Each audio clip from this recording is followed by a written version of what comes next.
Although Final Fantasy XL The After Years is quite infamous among FF fans, Ceodore is arguably a decent character in his game. He didn't get a lot of hype when he came out in JP from players who did not own a copy of the sequel to FF4, but got some attention from Final Fantasy IV fans nonetheless. He debuts in Omnia soon, and I wanted to offer analysis and review of the character.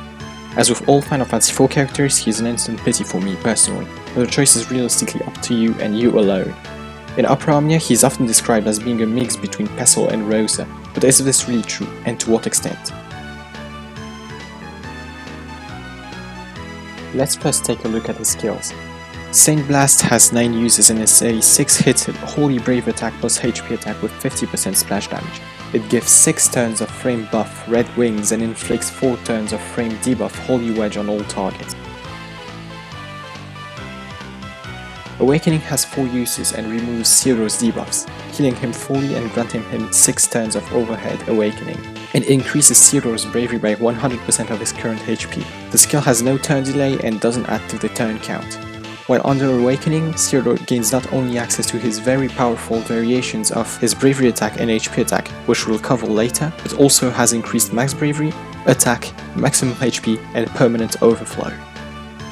Vibra Plus has a normal plus recast speed, and has 2 variants depending on Ceodore's awakening state and the current party's HP. The strong variant, called Vibra Plus Plus, I think we have found a rival for Ramsey, activates if the entire party's HP is at least maxed out, and awakening is active.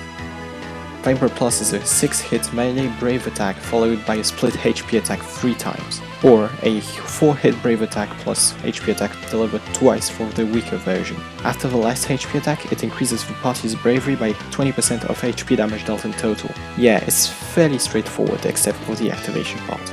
As for the LD, Divine Healing, it has 4 uses and cleanses all of party's 8 debuffs, restores 80% of each party member's health, then increases their bravery by 100% of their HP value. Follows with an 8-hit ranged Holy AoE Brave attack plus AoE HP attack with split damage. It grants Ceodore 14 turns of his frame buff, Leader of the Next Generation, and gives him 4 turns of his overhead Awakening. Bravery Attack plus Awakening is a 5-hit Holy attack to all enemies with a single HP dump at the end and Bravery refund afterward. HP Attack plus Awakening is a 6-hit attack to one target with 50% HP splash damage instead. As a notable passive for Ceodore, he always starts with his first skill being free.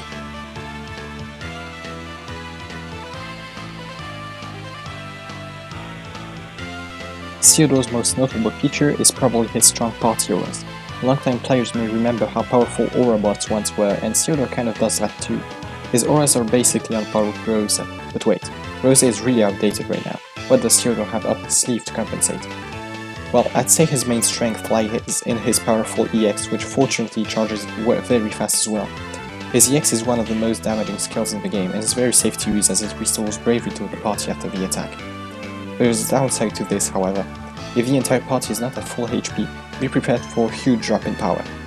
Saint Blast is a very bland ability, and it doesn't do much either damage or support-wise.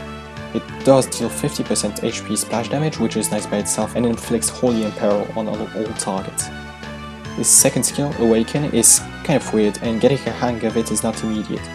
It has only 4 uses, so it should be used sparingly, right? Well, it also has instant turn rate and is not the only way for the prince to enter or maintain his Awaken stance.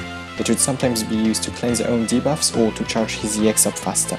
As it heals him too, it can be used to power his EX back up if needed, and his additional ability can be used too.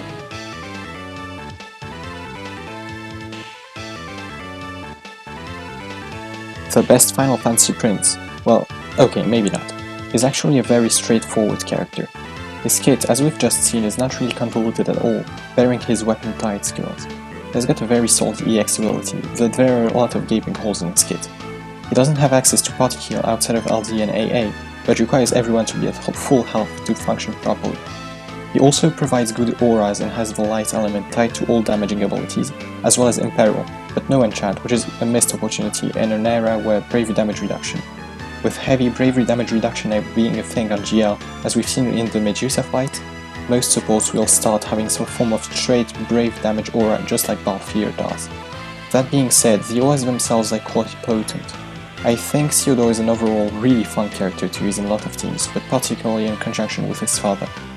Although not a groundbreaking support, he empowers the party just enough to be viable for content in the upcoming months. I have personally used him in Reno's Last Chapter Ruthenia alongside Porum and Decil, and I have seen runs featuring him up to Arc 3 Chapter 4. I have also heard he can be used in a few Fiat Transcendent stages as well.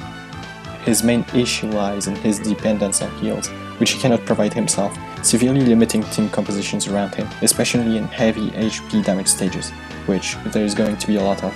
Ceodore should therefore always be used with at least one other healer in the team, ideally two. He's not necessary even for his own Ruthenia where Penelo and Balthier should both shine, but keep in mind that he is a worthwhile unit nonetheless. Much like Onion Knight, he is also quite strong by himself, but gets overshadowed by a few upcoming units. If you're pulling for Pestle next week, guide coming soon, Ceodore is a nice addition to the roster.